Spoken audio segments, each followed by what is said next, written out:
도우심이 있어서 오늘 우리가 존재하고 있다는 사실을 다시 한번 묵상하면서 이 세상 속에 있는 스승과 제자, 그 관계를 통해서 하나님은 우리에게 무엇을 말씀하고 계신가를 깨달아 하는 지혜가 있고 그 은혜가 우리에게 넘쳐나기를 소원합니다. 이 시간 주께서 큰 은혜 우리에게 베풀어 주시옵소서. 스승되어진 자들, 교사, 또 선생님들, 가르치는 자들이 오늘 이렇게 또 하나님이 담아주신 진리 속에서 나는 그 역할을 잘 감당하는지 살펴볼 수 있게 해주시고 또 그 역할을 잘 감당하기로 마음에 결심하는 시간이 되게 하여 주시옵소서. 예수님 이름으로 기도하옵나이다. 아멘. 중국의 공자가 이 세상 살아가는 도리에 대해서 아주 유익한 말들을 많이 했죠. 이런 이야기가 있어요.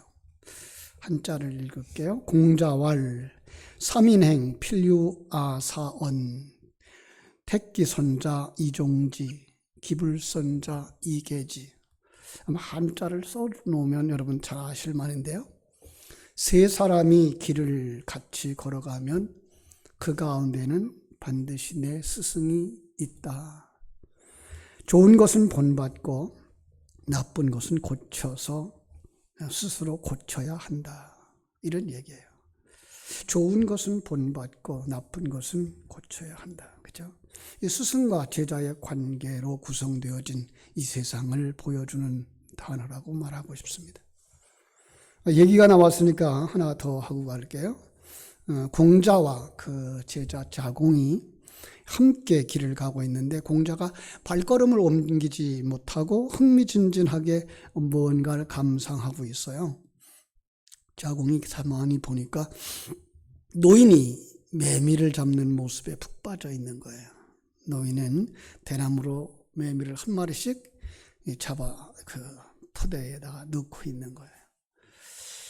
공자가 그 얼른 가자고 하는 재촉하는 자공의 말에 아랑곳하지 않고 노인에게 다가가서 인사를 하며 칭찬을 합니다. 어르신, 매미 잡는 기술이 대단하십니다. 감동이에요. 노인이 아무것도 아니라고 손살에 칩니다. 계속해서 묻습니다. 어르신 어떤 비결이 있는지.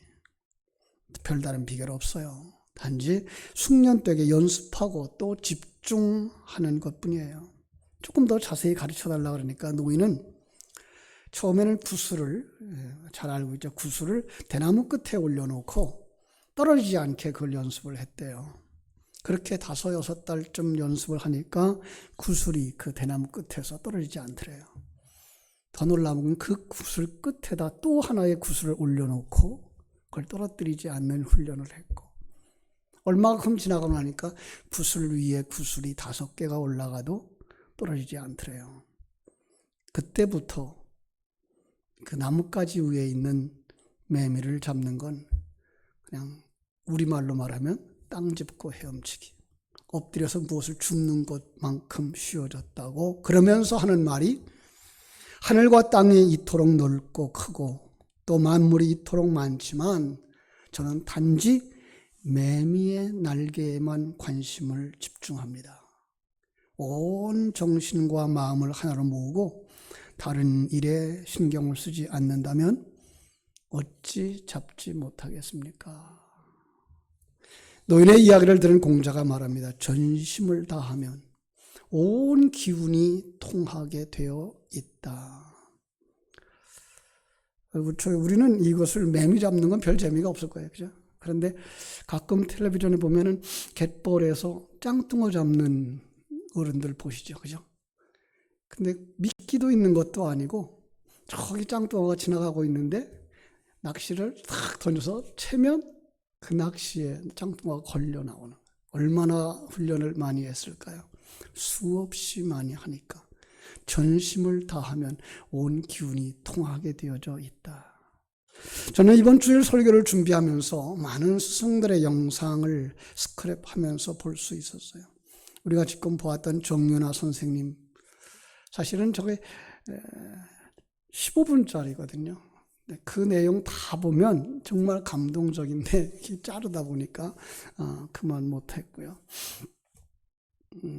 다음 주에 이번 주 안에 우리 구역장님을 카톡에다가 하나 올려드리려고 하는 게 뭔가 하면 방승호 교장 선생님의 영상이에요.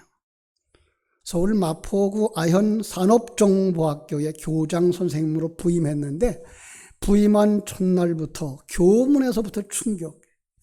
교복을 입고 들어오는 학생이 하나도 없고 머리카락이 형형색색으로 염색되어져 있고 책가방 들고 오는 녀석 하나도 없고 날마다 한 100여 명씩 지각을 하고 교실에 들어오면 하루 5시간씩 잠을 자다가 돌아가는 애들. 그게 학교였어요. 왜 공부를 포기했을까? 이 교장 선생님이 그들을 만나보고 싶은 거예요. 근데 상담이라고 하는 걸 하면 그들이 질색을 하니까 방법을 바꾸어서 초코파이를 주면서 교장 선생님하고 팔씨름을 하면서 손 안에다가 동전을 찾는 여기 있겠니 여기 있겠니. 그래서 학생은 확인하려고 손을 펴려고 하는 힘쓰고 또 교장 선생님은 여기 보여주지 않으려고 손을 꼭 다물고 그런 그 힘쓰고 몸부림 부딪히는 그 과정 속에서 아이들이 이제 마음이 풀려지고 학생들의 마음 속에 다가갔던 그들을 통해서 그들이 살아나기 시작하는데 점수 나오는 공부에 대해서는 그렇게 뒤떨어졌던 애들이 자기들만이 가지고 있는 특징들을 살려내니까 지금 그 속에서 자라는 애들이 이거 우리 한국의 어마어마한 유명한 애들이 나왔다는 거예요. 건강한 삶을 살아가고 있다는 거예요. 그 교장 선생님에게 감사하고 반응하는 그 아이들, 그 관계, 사제지간의 관계가 너무나도 아름다웠습니다. 그러면서 생각을 했어요. 스승이 무엇인가? 어떤 글에서 우리 모두는 학생이자 스승이다. 칭찬과 꾸중을 확실히 할 줄 알면 스승이 되고 그것을 제대로 못하면 인생 공부가 더 필요한 학생이 된다 그랬어요. 가장 좋은 스승은 칭찬과 꾸중을 적절히 하는 사람. 그런 스승은 학교뿐 아니라 사회나 가정에서 많이 필요하다. 누군가의 교사가 된다는 것은 누군가의 좋은 친구가 되어주는 것이다. 특별한 비법은 따로 없다. 사랑보다 더한 마법은 없다. 그런 면에서 가장 좋은 스승, 예수님이라고 저는 생각을 합니다.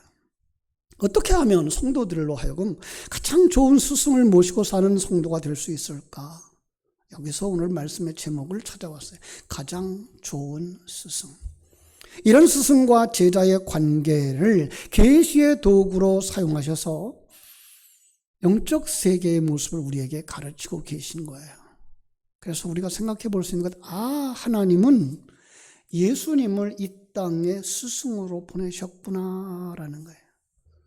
이 스승이라고 하는 말, 원어는요, 가르치다, 교육하다라는 말도 있지만 이해하다, 깨닫다라는 뜻도 있는 거예요. 훌륭한 제자, 훌륭한 스승은요, 제자의 형편을 잘 깨닫고 이해하는 거예요. 우리가 생각하는 스승의 개념은 학교에 있는 선생님만 국한시키지 않아요. 교회의 교역자, 그 다음에 주일학교 교사, 그런가 하면 구역장, 성경공부 인도자 모두 다 스승인 거예요. 잠언은 세상이 가르치는 스승과 또 다른 면을 보여주는데 이렇게 말하고 있어요. 잠언서 22장 6절에 보니까 마땅히 행할 길을 아이에게 가르치라. 그리하면 늙어도 그것을 떠나지 아니하리라. 참된 선생님은 마땅히 가르칠 것, 그것을 가르치되 바르게 가르쳐야 된다는 거예요. 선생님은 그 가르침의 사명이 있는 거예요. 예수님은 선생으로서 이 땅에 오셔서 자기 백성들을 가르치셨습니다.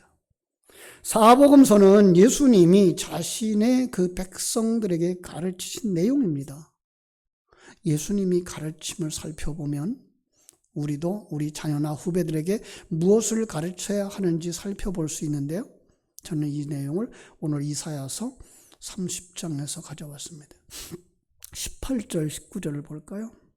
그러나 여호와께서 기다리시나니 이는 너희에게 은혜를 베풀려 하시며 일어나시리니 이는 너희를 긍휼히 여기려 하심이라. 대저 여호와는 정의의 하나님이시라. 그를 기다리는 자마다 복이 있도다.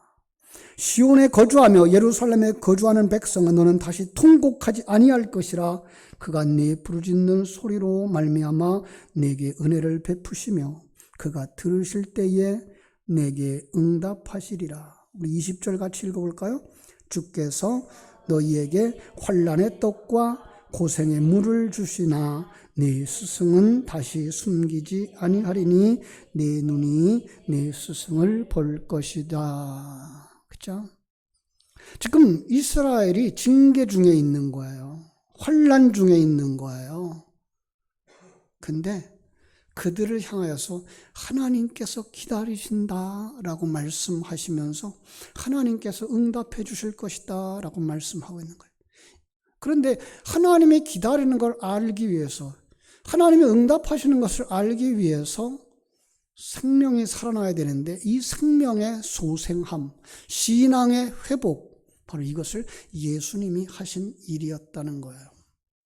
이사야는 그것을 스승이 하는 일이라고 정의하면서 유다 방백이, 유다 백성이 이방의 공격으로 말미암아 환난의 떡과 고생의 물을 받아 먹게 되는데 그것은 육체적으로는 고통이지만 영적으로는 어마어마한 은혜를 주시는 것이다 라는 거예요.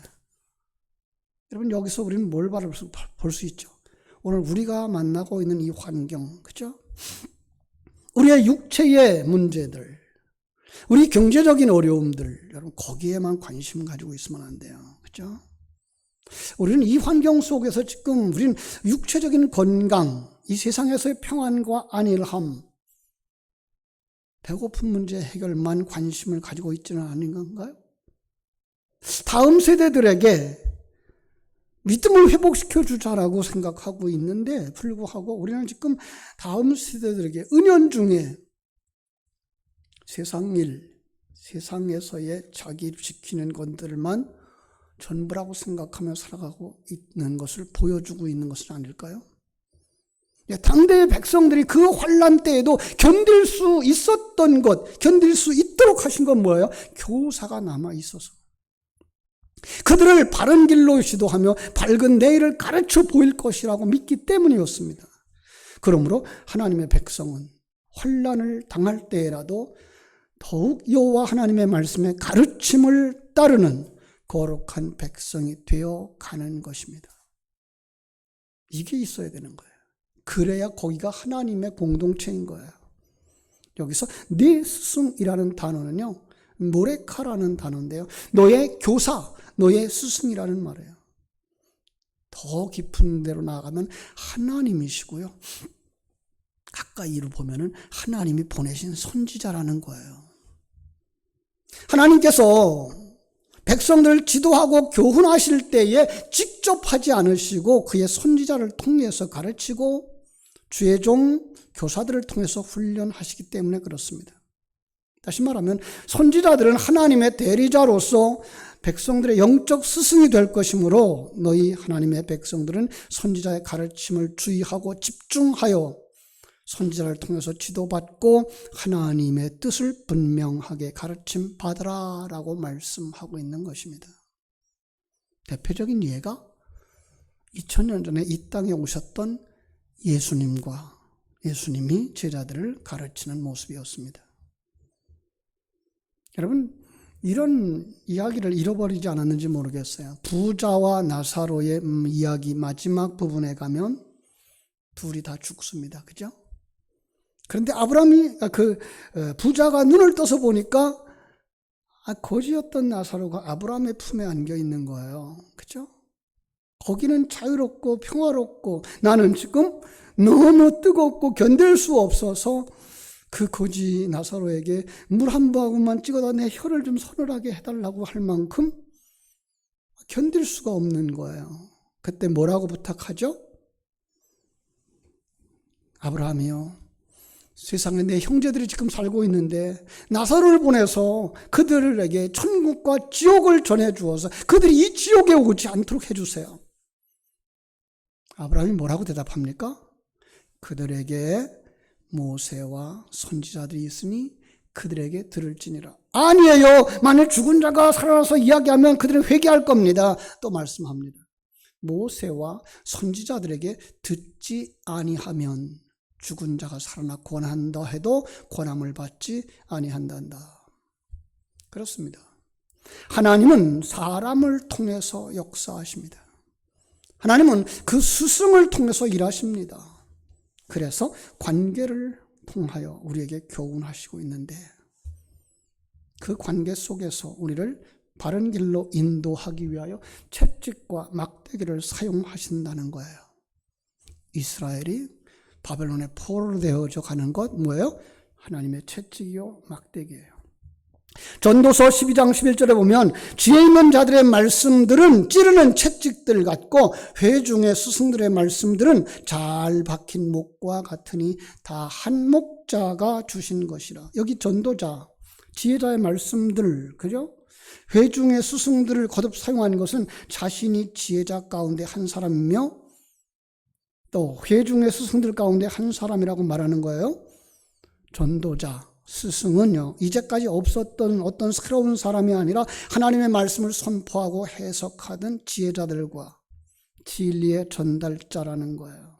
그래서 자신의 가르침 역시 그 전통을 벗어나지 않음을 설명하고 있는 게 전도서 12장 11절이었어요. 그들을 인도하기 위해서 뭘 쓴다고요? 채찍과 막대기를 쓰시는 거예요. 여러분, 가축들을 몰거나 가축들을 가둘 때 이 채찍이나 막대기가 사용된 것은 목자가 가축들을 바른 길로 인도하기 위한 것이라는 거죠. 가축의 입장에서는 그것은 자기를 괴롭히는 것처럼 보일 수 있어요. 그러나 실상은 무리에서 이탈하여 낭떠러지에 떨어지거나 맹수의 공격으로부터 미리 제거하기 위해서 더 적극적으로 풍성한 먹이가 있는 곳으로 인도하기 위한 것이잖아요. 우린 예수님의 말씀이 바로 이렇게 하나님의 백성들을 바른 삶과 풍성한 삶으로 인도하는 채찍과 막대기였다는 거죠. 히브리서 12장 8절은 이야기합니다. 징계는 다 받는 것이오늘 너에게 없으면 사생자요 친아들이 아니니라. 징계라는 단어, 파이디아스라고 그랬죠. 아들 만들기, 죽었던 자를 살리고 소경된 자를 눈을 뜨게 하고 감각 없는 자를 감각 있게 하는 자로 만드는데 채찍과 막대기가 사용되더라는 거예요. 여러분 기억할 수 있을 거예요. 야곱이 이스라엘이라고 하는 이름을 받기까지 그가 걸어온 그 과정은 뭐라고요? 채찍과 막대기였다는 거죠. 네. 예수님도 그 일을 하셨어요. 그래서 예수님을 만나서 예수님의 교훈을 따라서 어떻게 돼요? 그들의 영혼이 소생되어졌습니다. 그들이 바른 길로 가게 되어졌습니다. 바로 푸른 초장 맑은 물가로 인도함을 받는 것이었던 거죠. 예수님은 아셨습니다. 타락한 사람이 얼마나 변할 수 없는 존재인가를, 그 결과는 죄값으로 지옥에 떨어질 저주와 심판이 주어진다는 것을. 그래서 하늘 보좌를 버리고 이 땅에 내려오셨고요. 우리를 품으신 겁니다. 그런데 얼마나 많은 사람들이 그 품 안으로 들어오지 않는 거예요. 내가 왜 예수의 품에 들어가야 하냐는 거죠. 마치 노아가 방주를 지으면서 방주로 들어오라. 홍수가 나서 이게 다 심판될 거야. 그래도 오늘같이 비가 오는 날 그런 얘기를 했으면 좀 들렸을 거예요. 그죠? 날씨가 쾌청하고 비가 오지 않은 지가 벌써 몇 달, 몇 년인데 비 온다. 방주로 들어가라. 누가 들었겠어요? 그죠? 그래서 예수님이 그들을 품고 십자가 지시는 모습을 보여주시는 거예요. 그것을 끝나지 아니하고 부활에 이른다는 사실을 보여주셨어요. 그리고 양같이 밀어나여 제 갈 길로 가버리는 우리를 향하여서 오라고 함께 가자고 부르시는 거예요. 여러분, 여기 참 위대한 스승 예수님을 여러분들이 발견할 수가 있어야 돼요.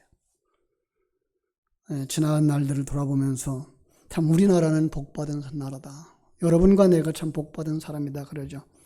전쟁의 폐허 속에서 가장 짧은 기간 동안에 세계 경제 대국의 반열에 오른 것, 요 사이에는요 세계를 깜짝깜짝 놀랄 일들을 우리 한국 사람들이 해내고 있어요. 그죠? 뭐 일일이 열거하자 그러면 뭐 한이 없겠습니다만 그 중에 하나 운동선수 얘기를 하나 할까요? 양궁 선수 참 잘합니다. 그래서 세계 곳곳에 있는 그 체육 관계자들이 한국에 있는 그 양궁 선수를 코치로 데려가고 있는데요. 그들이 얼마나 잘 쏘는지. 그 중에 한 사람, 이 광주시청에 소속인 기보배 선수가 있습니다. 이 괴물신이라는 별명도 받았었고요. 신궁이라는 별명을 가지고 있는 지금 34살밖에 안 되는 아주 젊은 여자입니다. 그런데 그가 활을 처음 잡은 것 초등학교 시절 선생님이 양궁 해볼 사람 그럴 때 양궁이 뭔지도 모르고 손을 번쩍 든 것이 계기가 되어졌어요. 몇몇 아이들 중에 탁월한 실력을 나타냈고요. 집중력을 나타냈고요. 그래서 중학교 3학년 때 전국체전에 참가해서 놀랍게도 3관왕이 됩니다. 승승장구합니다. 그런데 고등학교 3학년 때 슬럼프를 빠지게 되는데 134명이 경기를 해서 112번째 등수에 들어가게 됩니다.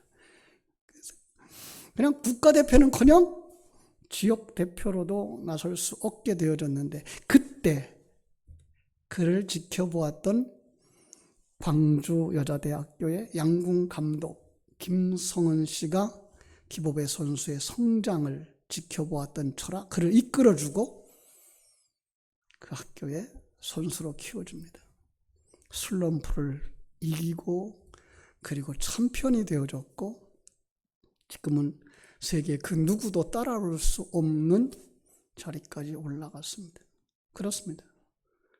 사람을 볼 줄 아는 스승. 그가 쓰러지고 넘어졌을 때도 흔들리지 않고 세워졌던 그 스승. 저는 거기서 예수님의 모습을 봅니다. 우리의 연약함, 우리의 부족함, 우리의 쓰러졌을 때, 우리가 범죄했을 때 실망하지 않고 여전히 기다리고 계신 우리 예수님. 그런데요, 마지막에 그 주님이 이 세상을 떠나시면서 그 사역을 우리에게 맡기셨습니다. 마태복음 28장 19절 20절을 이렇게 말씀하고 있습니다. 그러므로 너희는 가서 모든 족속으로 제자를 삼아 아버지와 아들과 성령의 이름으로 세례를 베풀고 내가 너희에게 분부한 모든 것을 가르쳐 지키게 하라. 볼지어다 내가 세상 끝날까지 너희와 항상 함께 있으리라. 여러분, 우리가 이걸 가르치라는 거예요. 뭘 가르칠까요? 예수님이 하신 그 일을 우리가 하면 된다는 거예요. 예수님이 무슨 일을 하셨을까 생각해 봤더니요. 첫 번째는 하나님에 대하여서 가르쳤더라고요. 자기를 하나도 드러내지 아니하고 보내신 이 바로 하나님에 대하여서 가르쳤어요. 창조주 하나님, 영적 아버지 하나님, 그 하나님을 모르고서는 좋은 삶, 축복된 삶을 살지 못한다는 거예요. 호세아 선지자도 말했죠. 내 백성이 이 하나님을 아는 지식이 없어서 망하는구나. 여러분, 우리가 육신의 그 교사들, 세상적인 교사들의 그 애절함과 그들이 변화시키는 모습을 보면서 여러분, 기독교 교육도 그렇게 해야지라고 생각하시면 오해입니다. 그들은 세상에서 편안하게 그리고 세상에서 풍성하게 세상 속에서 사는 법을 가르쳤다면 성경은 우리를 하나님의 자녀로 가르치고 있는 거예요. 하나님의 자녀로 만들고 있는 거예요. 그렇죠? 그런데 그 가장 핵심이 뭐예요? 하나님을 아는 거예요. 호세아가 강력하게 외칩니다. 여호와를 알자. 우리가 힘써 여호와를 알자. 그럼 우리 자녀들에게, 다음 세대들에게 우리가 해야 될 건 뭐예요? 하나님을 알도록 가르치는 거예요. 그런데 하나님을 아는 그 지식에 머무르면 안 되는 거예요. 예수님이 이 땅에 오셔서 하늘 생명 얻는 법을 가르쳐 주신 거예요. 니고데모가 주님 앞에 찾아왔을 때 너희가 물과 성령으로 거듭나지 아니하면 하나님 나라에 들어갈 수 없다라고 말씀하셨어요. 그는 세상에 출세한 사람이었어요. 없는 게 없는 사람이었어요. 사람들이 다 부러워하는 사람이었어요. 그것 가지고 행복하다고 말하지 마라. 그것 가지고 출세했다고 말하지 마라. 네가 거듭나지 아니하면 하나님 나라에 갈 수 없느니라. 말씀합니다. 사람이 온 천하를 얻고도 제 목숨을 잃으면 무엇이 유익하리요? 사람이 무엇을 주고 제 목숨과 바꾸겠느냐?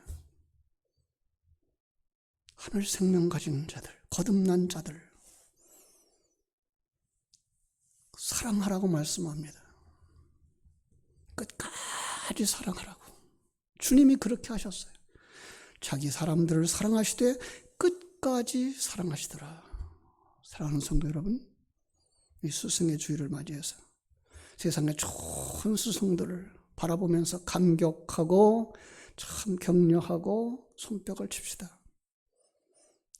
한 걸음 더 나가서 우리에게 생명 주신 스승, 참 좋은 스승이 있었음을 기억하십시다. 그분이 예수님이고 그분이 여러분 앞에 있었던 주의 종들이 있을 수도 있습니다. 이제 그 일을 우리가 감당해야 되는데 나는 정말 내 다음 세대에게 이걸 가르치고 있는가? 뭐죠? 하나님을 알게 하는가? 하늘 생명을 가지도록 돕는가? 그리고 사랑으로 그들을 대하고 있는가? 끝까지 포기하지 마시고 끝까지 그 일을 잘 감당할 때 주님 앞에 서는 그날 잘했다, 착하고 충성된 종아 칭찬 듣게 될 줄로 믿습니다. 여러분 모두 다 배우는 자의 자리에서 또 스승의 자리에서 자기의 역할을 충성스럽게 잘 감당하여 하나님께 영광 돌리는 하나님의 사람들 되시기를 주님의 이름으로 축원합니다. 기도하겠습니다. 하나님 우리 아버지, 하나님 크신 은혜와 사랑을 감사하옵고 감사합니다.